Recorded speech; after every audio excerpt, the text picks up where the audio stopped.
Baik, Assalamualaikum warahmatullahi wabarakatuh. Selamat siang yang terhormat kepada Bapak Muhammad Solehudin, Sarjana Kesehatan Masyarakat, Magister Kesehatan Lingkungan, sebagai dosen pengampu mata kuliah Hijin Sanitasi dan Penyelenggaraan Makanan. Di sini kami dari kelompok 10, Hibah B, ingin mempresentasikan hasil identifikasi HACCP pada UMKM Ayam Geprek dan Jus 2 Putri.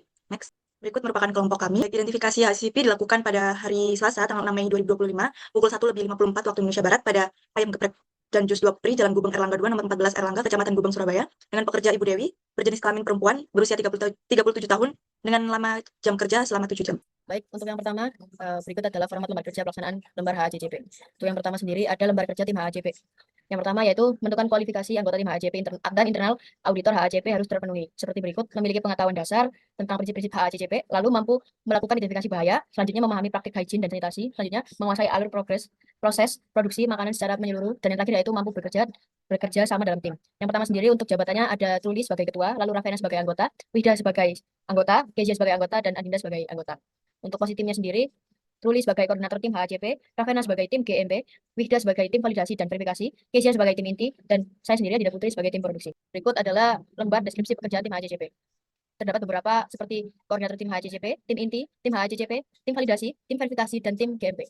Baik, selanjutnya adalah lampiran 3 terkait deskripsi produk. Jadi produk dari ayam geprek dan jus 2 putri ini berupa makanan siap saji, yaitu ayam goreng yang disajikan dengan sambal bawang dan nasi hangat yang dikemas menggunakan styrofoam box. Selain itu, di deskripsi produk ini juga mencakup terkait penggunaan, bahan, komposisi, dan prosedur penyimpanan dari produk tersebut. Lalu selanjutnya di lampiran 4 terdapat diagram alir, yaitu mulai dari proses penerimaan bahan baku hingga proses penyajian. Next.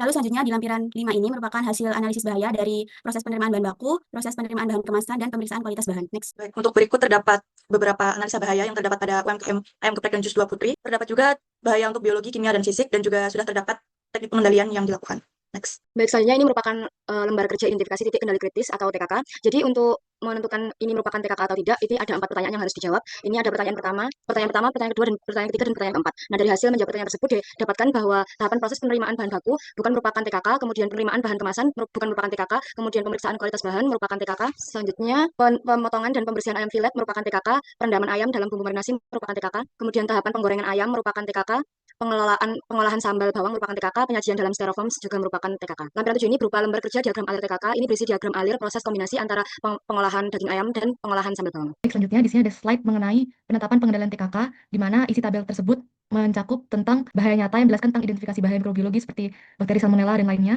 Lalu ada balas kritis yang merupakan syarat bahan seperti bersih, segar, suhu, dan lainnya. Lalu ada pemantauan. Ini berisi tentang apa yang dicek, misalnya kondisi bahan, alat, bumbu, tentang bagaimana cara pengecekannya, lalu seberapa sering setiap penerimaannya, oleh siapa, dan di mana dilakukan. Lalu ada tindakan pengendalian yang merupakan langkah yang diambil jika ada penyimpangan. Lalu ada rekaman dan verifikasi, ini mencakup tentang pencatatan hasil pengecekan serta verifikasi oleh supervisor. Bisa dilihat hasilnya di tabel ini. Baik, selanjutnya di bagian lembar kerja program verifikasi. Di sini sendiri ada tujuan, yaitu untuk memastikan bahwa semua kegiatan sistem pengendalian mutu telah memenuhi ketentuan yang direncanakan dan dipelihara secara efektif. Yang kedua yaitu ruang lingkup, yaitu tentang semua catatan dan dokumen yang mendukung sistem mutu dan keamanan pangan di UMKM ini, Ayam Geprek dan Jus 2 Putri ini. Lalu yang ketiga yaitu penanggung jawab dengan tim validasi HACCP dan QA atau Quality Assurance. Yang keempat yaitu prosedur, yaitu verifikasi harian terhadap hasil pemantauan dan pencatatan oleh petugas terkait, dan verifikasi mingguan untuk memastikan kebersihan sanitasi dan implementasi tindak koreksi berjalan efektif. Dan yang terakhir yaitu verifikasi bulanan berupa review menyeluruh terhadap catatan CCP, validasi alat ukur, dan inspeksi fasilitas. Yang ke-10 yaitu lembar kerja daftar distribusi dokumen HACCP. Yang pertama adalah ada daftar distribusi. HACCP manual ini merupakan dokumen terkontrol penerima kopi terkontrol yang tercantum di bawah ini akan selalu mendapatkan perubahan atau up to date. Dan apabila diperbanyak harus mengikuti aturan memperbanyak dokumen yang diatur dalam prosedur sistem mutu pengendalian dokumen dan data.